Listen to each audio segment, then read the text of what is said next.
murengi taibhadhara mari kwa30 years 30 years tiri muno murengi tichibhadhara ma$30 ma$15. Nhasi havana kutipa notice, vongouya voti chibvai. Saka ngavatiratidze pokuinda kuti tiengesere mhuri irarame. Nhasi yaini handichazivi zvokuita kuti ndoindepi rendi, chikafu, mari yekuchikoro ndoiwanepi, ina ndichazivi zvokuita ipi. Saka maloni atati tichitora chibhadhara vana chikoro taibetserwa nemaloni ataibhadhara chikoro. Saka ndomuisepiko mwana wangu ini? Waindepiko mwana wangu musikana uya? Uripi mudana yauye? Waindepiko Tanya? Na uya musikana ngavauye. Uyai pano vana vangu, uyai vana vangu ndikuisai mudumbu here. Ndovadzosera here vana ava. Nai Mwari, Mwari ndiudzaiwa zvokuita. Mwari ndovaisepiko vana ava? Ndaiti ndivarera vagozondichengeta. Tarisai mwana wangu unochema. Ndomuisepiko nai Mwari mwana uyu? Mwana uyu unoda kuenda kuchikoro. Mwana wangu ndodiko. Ndiyo kanzuru yacho zvemwana wangu. Ndiyo kanzuru mwana wangu. Ndiyo kanzuru mwana wangu. Ndoite baba vako vakafa mwana wangu. Ndikasara ndikupinza chikoro. Saka ndodini shirikadzini. Nhasi ndoitepi. Mwari ndinzwa iwose zvamakaita kuna John. Nai Jobo. Makapira wani vamwe vanhu. Ko ini ndoitepi nemwana wangu. Manyatera andina wao. Ndomadiko manyatera. Mwana asakana msazikete. Ndikasati. Arina kutengwa. Hello good people. Yes. So ndinenye yandoda kuaddress mandate yandaitaura yesterday when I posted about nyaya ye group buying and it. Yes, ma group purchasing schemes aripo ekuti munonzi batanai and it. Motenga land yenyu munhu nemunhu achibhadhara ma$30 or ma$50 or ma$60, whatever arrangement yamataurirana iyoyo, wenza mari iyoyo unofana kuibhadhara for 40 to 60 sometimes 70 months and it. So ndakangotaurawo zvangu ndichingopfuurawo zvangu, but it looks like people who were involved in those things, they were not happy, and vamwe vacho obviously vana maghost accounts akawanda, and yeah, they have been reaching out and stuff, issuing all these different threats and stuff. But now ndo zvinozotisiyanisa now and it panouya vanhu nema-insults vachiti utsvaga ma-likes kutaura zvinhu zvavasingazivi and stuff, all those nonsense and it. And then I come in with education, because my purpose, especially the purpose of this platform, the reason why we created this platform and it, yeah, is to bring awareness, to educate people and it. So so this video is for educational purposes. Tinozokubatsira kuti iwe ugoitawo a decision iri sober and it. Dzandiri kutaura panapa ipfungwa dzangu, and ipfungwa dzangu dziri based on my personal experience, my personal exposure, as well as the training that I got through Antitica. Yes, takatoenda kuchikoro kutonodzidza zvinhu ngandachitaura zvebusiness asi kuita zvekufungidzira. Takatozviendera kuchikoro zvinezvi. So those are the things we need to talk about here. So ndanyora pasi now Antitica kuti mibvunzo yatoda kupindura panapa ndeyipi Antitica. Mibvunzo yekutanga yatoda kupindura inini ndeyekuti who actually owns the land in a group purchasing scheme. Mapedza kubhadhara zvese zvaitwa zvapera, who actually owns the land iyoyo yauri kuzonovaka imba yako iyoyo? We need to answer that one as well, and we are going to do this within the legal frameworks and the regulatory frameworks. Tiri kuzviita within the confines of the law, kwete zvamuri kuudzwa pasocial media Anditika. Then the second question we need to answer here also is, what is the legal structure of that ownership? And we need to answer that question. Is it a development company? Is it a trust fund? Is it a cooperative? Is it a syndicate? Is it a group scheme? Under which legal structure are we owning that land? And we need to talk about that. Then the third question we need to answer here is, why wait for 40 to 60 months before building? Yeah, why usingakwanise kuti no mataura kuti stand nde 15,000 ndinayo 15,000 yangu cash ndoda kuibhadhara yese ndotanga kuwaka nhasa asi unombwanzimira 40 to 60 months zvikumboreve izvozvo because these are the fine prints people don't pay attention to, that you need to educate people about here. This is not about attacking anyone's business and stuff, no, it's about bringing awareness iyoyo zvikuitwa izvozvo. And then we also need to answer this question now, kuti what happens when I stop paying? What if I die? Ndandiri kubhadhara mari yangu ese ndikafa apa, can I transfer that ownership as well? What happens to that kuti ini ndikatobhuroka ndikatadza kubhadhara anditika izvo zvatakutaura nawo takatasana nema-terms and conditions ari within that contract yamasainirana iyoyo. And for the avoidance of doubt anditika video yaina kuzongonyuka iyi chakataura ndizotaura about that ndine client yaida kutowa due diligence pamastands yayo ema-30 to 50,000 iya ema-30 to $50 iyaya anditika tikazopikawo zvo zvatakapika izvozvo izvizvi anditika so asutara zvekufungidzira panapa. Then the last question we would need to answer as well is how best to approach group buying schemes. And kuna mwana unoita anojere usango criticize chete for former solutions. Yes, inyaya kuti vanhu vanonga pay attention, but we do that here almost every time. So let's talk about that now. Kuti chiri kumboitwa kugroup buying zvacho zvinomborevei ani muri kuona zvekuti iwo unonzi uyai mubatane mubvisa ma$30 kana ma$50 pamwedzi for 40 to 60 months. You need to understand why vati vataura mumamanzi vasingadi kutaura makore, because zvikaiswa makore kunzi iwo unozobvunzwa kuaka after 4, 5 or 6 years zvinenge zvasisa make sense kwauri kuti kubhadhara chinhu chausingakwanisi kuenjoya for 4 to 5 years. And zvitori ma-implications yayo yekuti pane silent language that you need to pay attention to there. Ani muri kuona yekuti obviously munhu aripo ipapo kunyange vanhu vakatenga land yawo iyoyo anditika pamwe title deed ratomuzitamawo zveshuwa andimona like one of the companies dzandai research about title deed racho reland yavarototengesa right now iri muzita mawo ani muri kuona. But now chazoitika ndechekuti vapiwa title deed anditika vabva vapiwa zvekare inonzi chi vabva vapiwa subdivision permit ani muri kuona. Subdivision permit yavo vanayo, but chavasina nawo ipapo nawo ndechekuti chi zonal land use change haisati yaapuruvwa, havasati vapiwa development permit. So what they are actually doing there now, they are doing what I call resource pooling.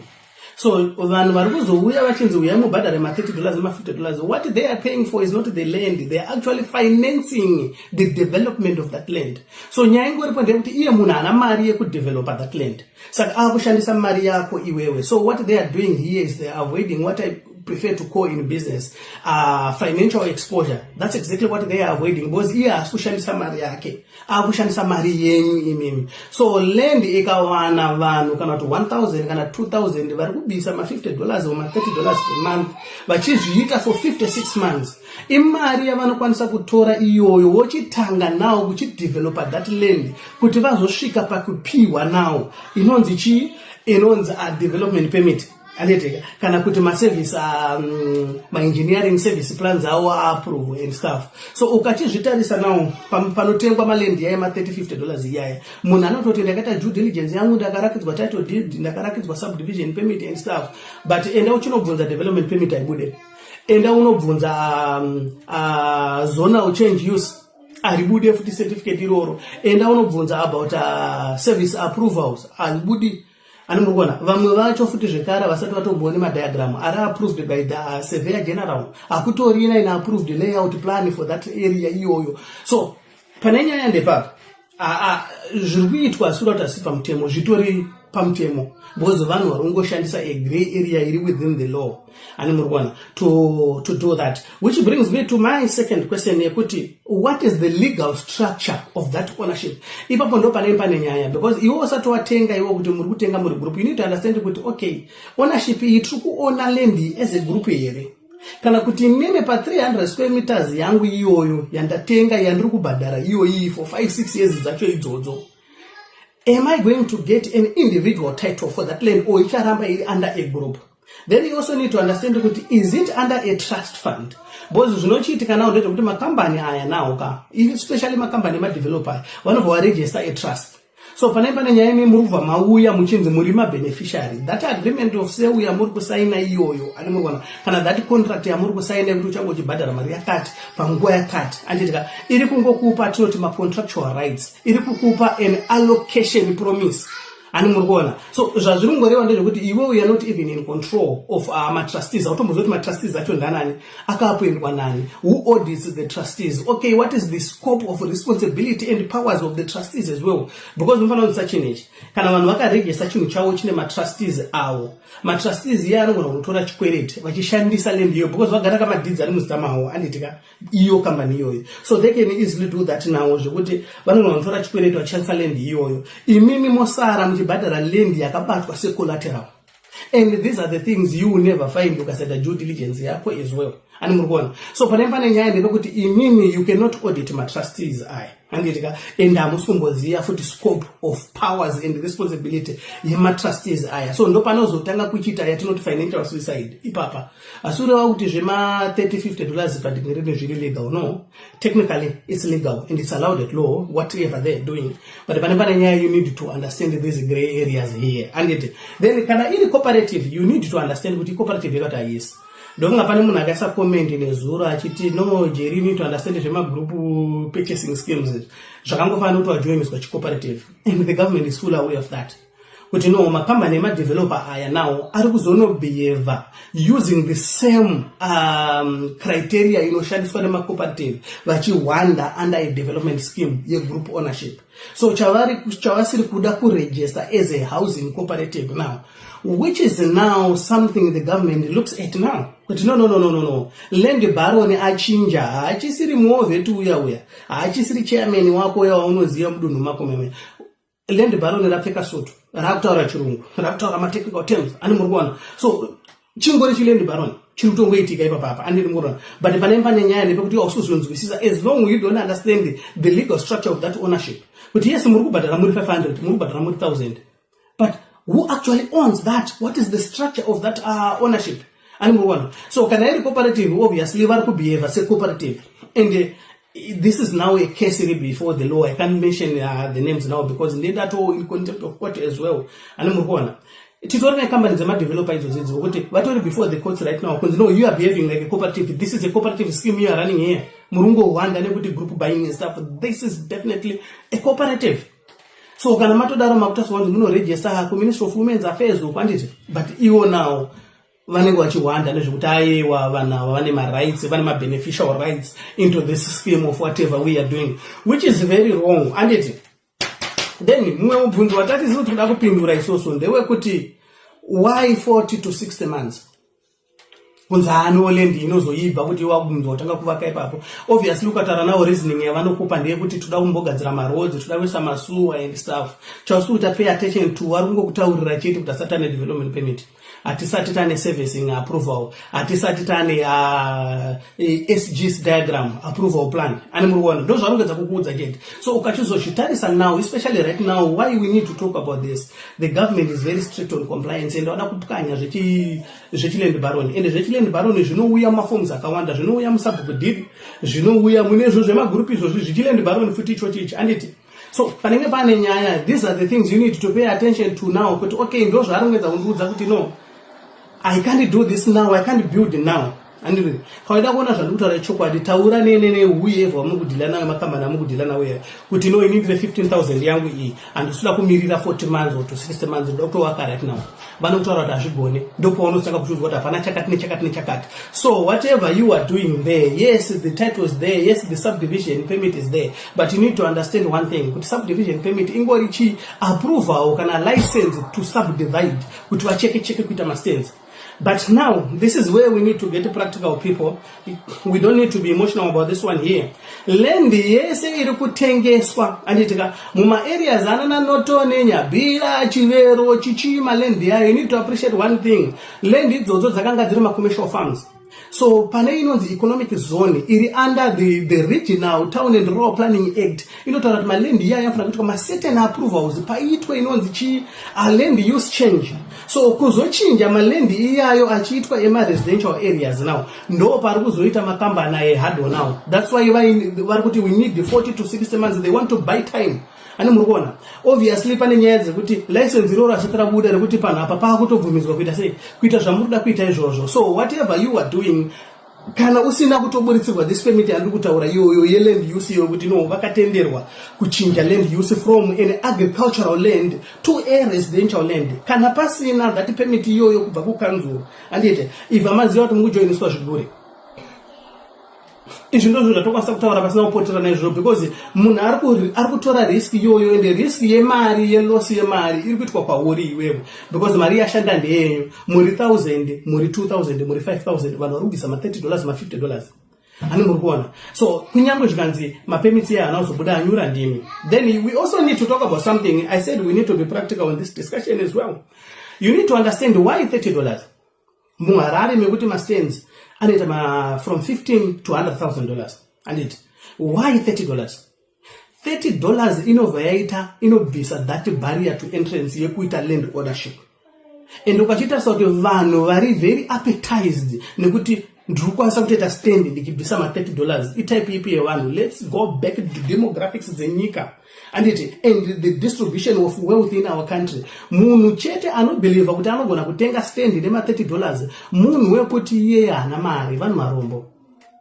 So munhu murombo now it makes sense kwaari kuti no ndinokwanisa kushingirira 46 months idzodzi kana 60 months idzi ndichibhadhara anditi. So munhu iyeye ndiye target.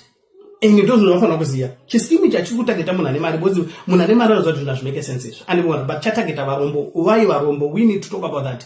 Because these are the people wekuti havana financial muscle even yekutozofighta kumacourts.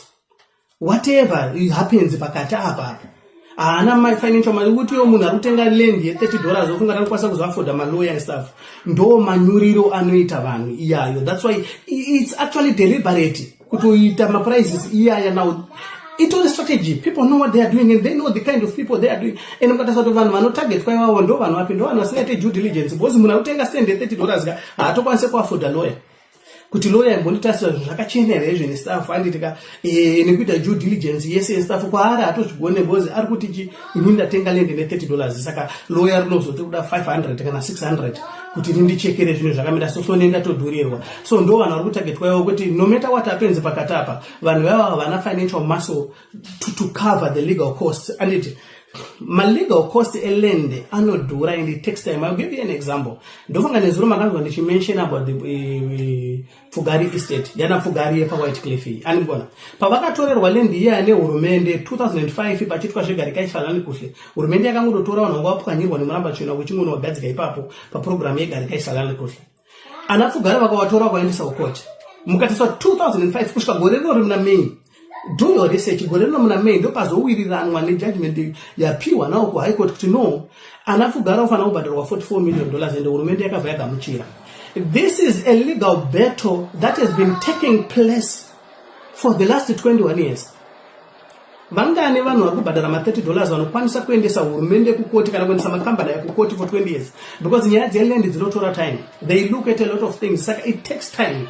So vanenge vachitoziva kutotagetawo nema$30 ivo havana financial muscle yekuzovarwisa kukoti. Then we've got another issue that we need to be honest here about. Anditika pane nyaya yekuti if they declare insolvency kana bankruptcy ani muri kuona manyura, then ndoda kukupai homework anditika tata hatitagete vanhu isusu. Do your research about companies esaya ari kuita izvo zvema$30 to $50 iyoyo. Look at the history of company ownerships. And this is public information. And you do your due diligence. No, vakamboona macompanies api in the last 5-10 years. You will see kuti pane pattern that you see there. And it's jumping from one developer company to another, jumping to one developer company to another and stuff. So muZimbabwe obviously munesaka sununga kurejisa macompany. But ndikanyura kunda kuvhura imwe, ndikanyudza vanhu kunda kuvhura imwe. Do your due diligence, muzoya muchindi prove wrong. Then some of them that we discovered isusu anditika ndo kuti now ndo futi vamwe vanhu vanorana ma-car dealerships. So vanhu vanorana ma-car dealerships now ndo the very same people vari kuita ma-rent to buy. Ndiudzei munhu akambowina ne-rent to buy muZimbabwe. So ingori concept now yachichinjwa now kubva ku-rent to buy yekumotikari vakuita rent to buy yekuland. These are things you can verify as well. ani muri so ndo panenge pane nyaya ipapo. Then the other thing is pane grey areas bekuti mofana kunzwisisa ukadzokera ku ownership yeland ikoko you will discover vazhinji kuti havasi kuziva zvekuitika. I can't comment about my company ndofunga nambotaura, but in one company yandakaona contract yayo, it was just yesterday. And one of my clauses awo arime imomo ndeyekuti ari in so fine print zvekuti iwo unoona zvazvipika kana uri munhu akangozungaira anofunga kuti stand inotengwa $30. And what they did then now ndezvekuti iwewe imba mari yauri kubhadhara, you are not paying for the land. It's more like uri kubhadhara rent to build your house. So practically what you own is the house, not the land. And I know my developer machine, they will come here. No, I see this was the correct position. Those are the developer by developer, but and this is a model you carry to software big companies. Tadisa example in Westpro. Yes, I can name drop Westpro because it's public information in their business model. Say when you buy a property and apartments, Westpro, what you are buying is that property, not the land. They keep owning the land forever. And ndose model ya vayachitorwa nawo nemadeveloper now iyo malend baroni enda apfeka masuto aya ani murikuona ovaisa uko. So kune mumwe munhu muzhinji vanhu vazhinji havasi kuzviziva ndozvikuitika kuti no iwewe chauri kubhadhara irent in advance to build your house on that land, but iwewe you will never have an individual title deed. And these are the things they will not tell you. Ukamvunza ndozowana mapepa akakwana anotaura kuti uchingwangopedza kubhadhara madevelopment fees ako nemari yeland yako after 60 months unobva kupa matitle deeds ako uchavhunduka pachasvika 60 months. Ndopaunenge wakuredzwa macontract no iwewe ka muri kuona this 3 hectares kana 5 hectares muri 500. So iwewe wakwanisa kugwedura ka 300 kako aka, but iwewe unokwanisa kutengesa imba yako, which means imba yako iwo pawakuitengesa uri kuitengesa under a session. Saka waitiswa chidhiri chinenge chakanzuru chekuti iwewe you are just giving anonzi transference rights chete, not kuti iwewe une title, not the title deed for that property. No, they maintain the title deed. So zviri kusiyana nekambani vamwe they are promising kuti no unozowana title deed rako anditika riri in your individual name. We don't need to generalize here. Then now, how do you buy a property schemes here? Group buying each transfer of ownership inoitika chete anditika kana pamitwa maconditions akasetwa mu regional and town planning act yaya anditi mune maconditions akasetwa munhu ndopano kwaswa chete kuzochinjwa wakwenzi iwo uri kupiwa zvema title deeds. So pa period yese uri kubhadhara ma 30-60 mari amunenge muchibhadhara aya anditika ma title deed ari pa land yo anongoramba achireflecta zita ra developer kana whoever owns that land. It's not in your name. So panenge pane nyaya ndepekuti there are certain documents you need to request here and the maisa ari 10 ndichangomati gaga obviously lokutanga title deed developer wako iye you need to understand kuti land yari kutengesa title deed riri muzita mawe rikatore mumwe munhu. Obviously angona tinoti ndema selling rights takaita deal ni awa, you need to see that agreement as well. Then you need to verify that agreement kuti iwe muri kutengesa land isiri ine title deed isiri muzita menyu ani murikuona, but kana riri muzita mawo zvakachena, but kana riri muzita memumwe munhu that's another step ya due diligence yokuti atomborere ne mandate to sell. That one is very important. Then the second thing, approve the subdivision plan permit. Obviously vanawo that's why kugudura mastenza. So you know buda nyore, but you also need to verify that one is it legit and it. Then you also need to request for an approved layout plan. Ikazhinji inogona kubudai nani murikuona chinogona kuzonetsa kubudai severe diagram now nani murikuona rinozonetsa kubudai roro rekwa severe general ukanditi, but you also need to request that document. Then you also need to request a development permit, but mastenza mazhinji ese akutengeswa zvema $30-60 iyo hakuna. That's why vari kutorera mari for 5-6 years vachitora mari. They want to develop that land, so it means this permit yavanayo ukaona wanayo enda unoverify permit iyo unonoshamisika. And then obviously you need to request for EMA approval certificates as well, because apana pano develop land pachinzi pachagara vanhu pasina kuitwa certificate anobva kuEMA. Then obviously kana vati isusu no tiri kudevelopa tichazonge tichiisa nzira nezvizvi zvese, you need to request for what is known as the servicing plan, kuti I need to see the servicing plan yamunayo as a developer or as a company. Ukaona pa kutsanangurwa apa zotwa joina zvigure futi ani murikuona. Then The other document, the 8 that you need to request, obviously the service agreement contract. Then you need to have a solid discussion in no man's language. What are the conditions of transfer? Can you transfer it to Can you sell it to another person as well? Okay, for the actual transfer of the actual ownership title deed, it will be at what point you find conditions are. And these are the things now you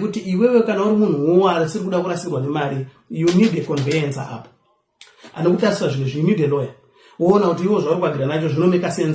Then obviously you need to request details of the trustees kana iri yakaregisterwa under a trust title deed rachiro and it kana land yori kutengeswa under a trust. You need to request a trustee details of trustees. Then kana iri company obviously you need mama records ma director. You need to no ndipe iwo ngireni even mama certificate of incorporation mama CR14 ndipe iwo CR14 range, because you need to know who you are dealing with just in case zvinhu zvaenda sideways. Then obviously kana manzi muri group imini muri kutenga land as a group, you need to request the beneficial list as well. You need to know, because unaona kuudzwa nzi no imimi ma number 500 but muri 30 chete ona kubvisa ipapo muri kungorowa mari makanyarara apa munenge muchinzi chi tikwanise could disclose vanhu vari kutenga land mugroup renyiri because of confidentiality stuff. Kana pakutora mastatement yawo akubirwa, because kana vanhu vakuisa mugroup you need to know kuti ndi mugroup nanani. Iwo ukatoona wakatenga zvimastenzi izvo usingatoziye kuti mugroup umu timbori vangani nani wakwanisa kuverify kuti vatombori vanhu here kana kuti mafesa avo wangopfekera ipapo.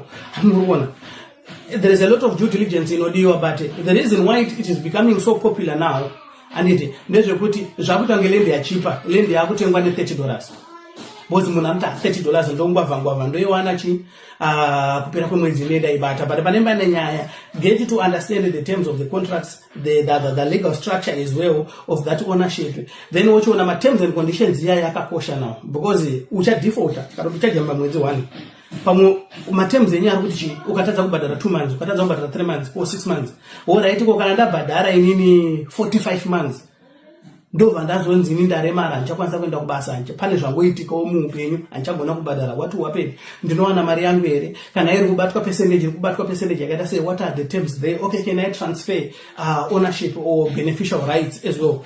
As long as musina kuita this discussion, and as long ukaona madocuments andakutaurirai kuti you need to request to them pachita tsananguro, ukaona munhu akutsanangura, that's a red flag. Zvinhu zvekutengesana naland hazvidetsanangura ona zvakarongeka. Kungosvika no ndina lawyer wangu ndatenga land, tiri kumbira kuona chakati chomodza paba. Saka problem yatanayo nawo madeveloper emuZimbabwe nawo vanoenda unotenga land obva watanga kutoitengesa vasatotombeta kana anything ipapo. That's why muchizoona nawo kuti ari kuzoclassify as my informal settlements. It's not an illegal settlement, no, it's an informal settlement because haina kumita maconditions anodiwa to be recognized as a formal settlement. So kungozama kuonesana, kuzama kubatsirana. Ndati nini ndi responde ndichi-educator hangu vanoda kudzidza hawo anditeka, but this is for education purposes. But ndakupa guideline yekuti no, how do we verify kuti zvinhu izvi zvizotipa maproblems mangwana anditeka, because you need to understand one thing. Ndoda kubva ndapa futi practical example 1 ndisatapedza this video. Ndakupa example yekumazowe yokuti another case that is now spilled into the courts iri kutopisa yekumazowe. CBZ yakatengesana namastenzi ekumazowe, vanhu vakapedza kubhadhara mastenzi yayo 2022. Ani muri kuona 2022 ye kusvika izvezvi dzanhoroondo dzematitle deeds. Matitle deeds awachakwanisa kumatransfer. Pane nyaya ndepapi CBZ yakatengesa land yekuti they don't have transfer rights.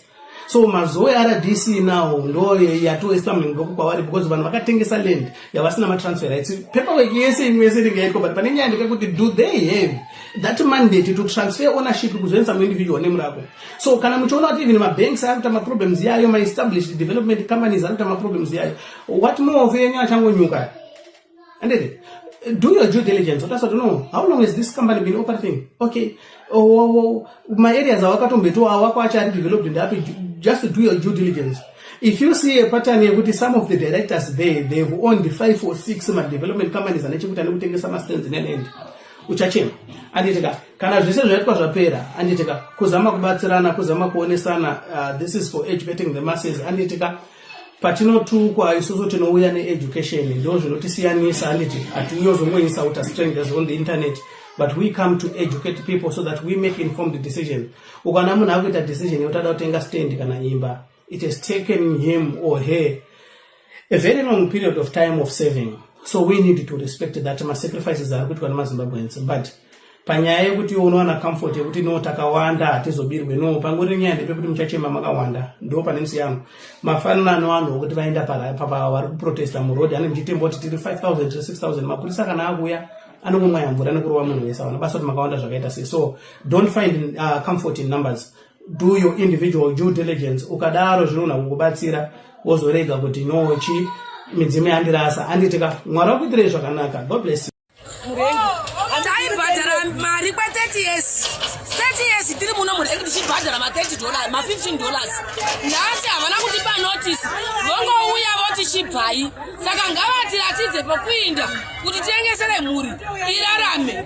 Nhasi yaine handichazivi zvokuita kuti ndoindepi rendi, chikafu, mari yekuchikoro ndoiwanepi, ina ndichazivi zvokuita ini. Saka maloni atati chitora chibhadhara vana chikoro, taibetserwa nemaloni ataibhadhara chikoro. Saka ndomuisepiko mwana wangu ini? Waindepiko mwanangu musikana uya? Uripi mudana yauye? Waindepiko tanya? Na uya musikana ngavauye. Uyai pano vana vangu, uyai vana vangu ndikuisai mudumbu here, ndovadzosera here vana ava. Nai Mwari, Mwari ndiudzeiwa zvokuita. Mwari ndovaisepiko vana ava? Ndaiti ndivarera vagozondichengeta. Tarisai mwana wangu unochema, ndomuisepiko nai Mwari? Mwana uyu unoda kuenda kuchikoro, mwana wangu ndodiko. Ndiyo kanzuru yacho zvemwana wangu, ndiyo kanzuru mwanangu, ndiyo kanzuru mwanangu. Ndoite baba vako vakafa mwanangu, ndikasara ndikupinza chikoro. Saka ndodini shirikadzini? Nhasi ndoindepi? Mwari ndinzwe wose zvamakaita kuna John nai Jobo, nakapera wani vamwe vanhu. Ko ini ndoindepi nemwana wangu? Manyatera andinawo ndomadiko manyatera mwana asakana msazikete asi ndikasati arina kutengwa.